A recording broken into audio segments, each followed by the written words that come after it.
Hello mga lods, so buhay piso wifi, nag-proning tayo kasi doon na dumaan yung wire natin sa kahoy na binalatan ng may-ari, kaya nakita ko, kaya pinutol ko na lang kasi pag paaabutin natin na mamatay yung kahoy, madidisgrasya yung wire natin, yung fiber natin, kaya yan, nag-proning tayo.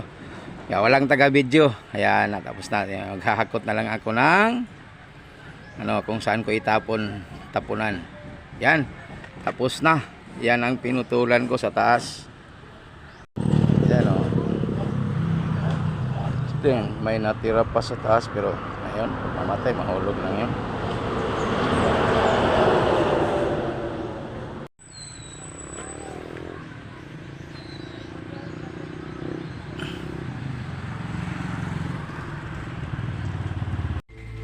Diyan pala natin nilagay yung pinutol. Gawing pampataba sa lupa para tumaba naman yung mga prutas dito. May lubi, may mangga, may saging. Yan, siguradong tataba yan pag yan nagawing fertilizer kasi yan eh. 'Di ba? Yan, organic